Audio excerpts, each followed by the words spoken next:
ኣብ ሓደ እዋን ሰባት ምስ ድንክታትን ኤሊፎች ዝተባሃሉ ፍጡራት ስምምዕነት ፈጠሩ። እቲ ስምምዕነት ከዓ ዝተፈላለያ ኣስማታዊ ቀለበታት ነንሕድሕድካ ወሲድካ ምሕላው ነበረ። እታ ዝዓበየትን ኣዝያ ዝበርትዕትን ቀለበት ድማ ኣብ ትሕቲ ናይ ጸልማት ገዛኢ ዝተባሃለ ወይ ድማ ሶረን ተባሂሉ ዝጽዋዕ ፍጡር ኣተወት። እቲ ሶረን ዝተባሃለ ፍጡር እውን ዝተፈላለዩ ሰባት ዘይተጸበይዎ ነገራት ምግባር ጀመረ። ሰላም፣ እዚ ላይቭ ሲኒማ እዩ። ሓደሽ እንተኾንኩም ሰብስክራይብ ጌርኩም ናይዚ ቻናል እዚ ቤተሰብ ክትኮኑ ብኽብሪ ንታሕትትና። ኣብ ናይ ሎማዓንቲ ፊልሚና ሒዝናልኩም ቀሪብና ዘለና ሎርድ ኦፍ ዘ ሪንግ እትብል ሓንቲ ጽብቕቲ ፊልሚ ሒዝናልኩም ቀሪብና ኣለና። ሓቢርኩምና ምሳና ክትጸንሑ ብኽብሪ ንታሕትትና ናብ ፊልምና ንሰግር። ቅድሚ ናብ ፊልምና ምስካርና ግን ላይክ ሰብስክራይብ ምግባር ኣይትረስዑ፣ ምክንያቱም እቲ ፊልሚና ብዙሕ ሰመንቲ ክበጽሕ። ኣብ ናይ ሎማዓንቲ ፊልምና ድማ ፓርት 1 ሎርድ ኦፍ ዘ ሪንግ ሒዝናልኩም ቀሪበ ኣለኹ። ሓቢርኩም ምሳይ ጽንሑ። እቲ ፊልም እንትጅምር ሰባት ምስ ድንኬታትን ኤሊፎች ዝተባሃሉ ፍጡራት ዝተፈላለየ ኣስማታዊ ቀለበታት እንዳተማቐሉ ንዕዘብ። ከምኡውን 7 ቀለበታት ንድንኬታት ተዋሃበ፣ እተን 6 ድማ ንኤሊፎች ክሕልወን ተዋሃበ። እተን ዝተረፋ 9 ቀለበታት ድማ ንሰባት ተዋሃበ። ከምኡውን እቲ ስምምዕነት እተን ዝተዋሃበን ቀለበት ነንሕድሕዶም ክሕልወን ዋላ እኳ እንተተስማዕምዑ እንተኾነ ግን ካብ ኩለን ኣዝያ ዝሓየለትን ዝበርትዕትን ኣብ ኢድ ናይ ጸልማት ገዛኢ ወይ ድማ ሶረን ተባሂሉ ዝጽዋዕ ዝነበረ ንጉስ ኢድ ኣተወት። ከምኡውን ቀጺሉ እቲ ሶረን ዝተባሃለ ፍጡር ዝተፈላለዩ ሰባት ዘይተጸበይዎ ነገራት ምግባር ጀመረ። ቀጺሉ እውን ሰባት ምስ ናይ ኤሌፍ ሰራዊት ተሓባቢሮም ኣብ ናይ ሶረን ሰራዊት ጦርነት ኣወጁ። እቲ ቀጺሉ እውን እቲ ናይ ሰብ ሰራዊት ንናይ ሶረን ሰራዊት ምጭፍጫፍ ጀመረ።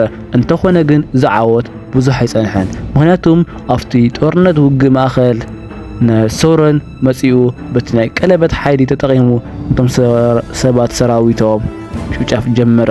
ኣብ መንጎ እውን ናይ ሰባት ንጉስ ጎንደር ብሶረን መጥቃዕቲ በፂሕዎ ሽዑ ህይወቱ ሓለፈት። ከምኡ ኢሉ እውን ወዲ ንጉስ ጎንደር ዝኾነ ወዱ መጺኡ ናይ ሶረን ኢድ ብሰይፍ ቆረጻ። ሽዑ እውን ሶረን እታ ቀለበት ካብ ኢዱ ምስ ወጽአት ሶረን ናብ ብርሃን መልክዕ ተቐይሩ ተሰወረ። ቀጺሉ እውን ወዲ ንጉስ እታ ናይ ሶረን ቀለበት ኣብ ክሳዱ አንጠልጢሉ ጉዕዞ ጀመረ።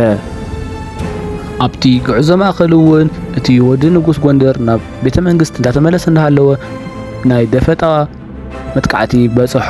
ሽዑ ድማ ወዲ ንጉስ ጎንደር ዝኾነ ወዲ እታ ቀለበት ናብ ኢዱ ሰተዋ ተሰዊሩ ናብ ማይ ኣድጊ ክሃድ ምስ በለ እታ ቀለበት ካብ ኢዱ ወፂያ ናብቲ ማይ ጠነ ኣተወት። ቀጺሉ እውን እቶም ሰባት ጋህዲ ኮይኑ ምስ ተረኣዮም ወዲ ንጉስ ጎንደር ሽዑ ንሽዑ ቀተልዎ። ድሕሪ ብዙሕ እዋን እውን እታ ቀለበት ኣብ ናይ ጎልም ዝተባሃለ ካብ ናይ ሰብ ወፃኢ ፍጡር ዝኾነ ኢድ ኣተወት። እቲ ፍጡር እውን እታ ቀለበት ንሓሙሽተ ክፍለ ዘመን ሒዝዋ ምስኡ ዋላ እኳ እንተጸንሐ ሓደ መዓልቲ ግን እታ ቀለበት ካብ ኢዱ ወፂያ ጠፍአት። ቀጺሉ እውን ካብ ሓደ ቢልቦ ዝተባሃለ ሰብ እታ ቀለበት ረኸባ። ዋላ እኳ ቢልቦ ብዛዕባ እታ ቀለበት ታሪኽ ዋላ ምንም እኳ እንተዘይፈለጠ ግን ሒዝዋ ናብ ገጹ ኸደ። ቀጺሉ ድማ እቲ ቢልቦ ዝተባሃለ ሰብኣይ 111 ዓመቱ ክብረ በዓል እናዘጋጀወ ንዕዘብ። ቀጺሉ እውን ቢልቦ ዓርኩ ጋንዳብ ዝተባሃለ ዓብይ ሰብኣይ ናብ ናይ ቢልቦ ገዛ እንዳመጸ እንዳሃለወ ወዲ ሓፍቱ ንቢልቦ ነቲ ጋንዳብ ዝተባሃለ ዓርኩ ንቢልቦ ረኸቦ።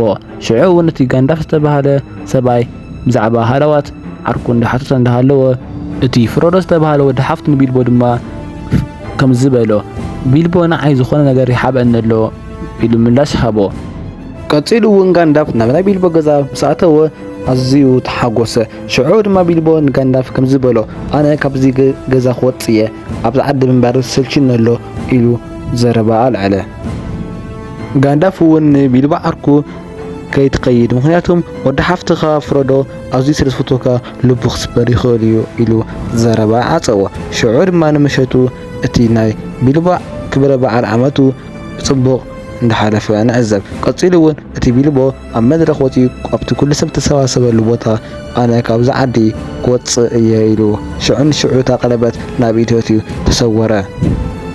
ብድሕሪኡ እውን እቲ ቢልቦ ዝተባህለ ሰብኣይ እታ ቀለበት ኣብቲ ገዛ ሓዲጉ ኣቑሑቱ ጠራኒፉ ክኸይድ ተሎ ንጋንዳፍን ንወዲ ሓፍቱ ንእሽተይ ተሰናቢትዎም ከደ።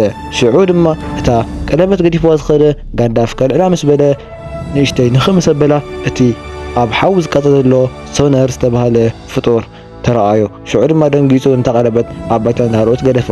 ብድሕሪኡ እውን ወዲ ሓፍቱ ንቢልቦ መፂኡ እታ ቀለበት ኣብዘይ ማንም ሰብ ኣብ ዘይረኽባ ቦታ ኣቐምጣ ኢሉ ንወዲ ሓፍቱ ንቢልቦ ፍሮዶ ሂቡ ከደ። ቀፂሉ እውን ብኻሊእ ትርኢት ድማ ካብ ዓብይ ቤተ መንግስቲ ዝተፈላለዩ ናይ ሶሮን ወታደራት እንዳወፁ ንዕዘብ። ኣብ ናይ ሎማዓንቲ ፊልምና ፓርት 1 ኣብዚ ነጠናቐቕ። እስካብ ኣብ ፓርት 2 ንራኸብ ሰናዩ ንዓኹም እንዳበልና ሓደሽትን ዝኾንኩም ከዓ ሰብስክራይብ ግበሩ። ምንቲ መዓልታዊ ንለቆም ፊልምታትና ክበፅሐኩም።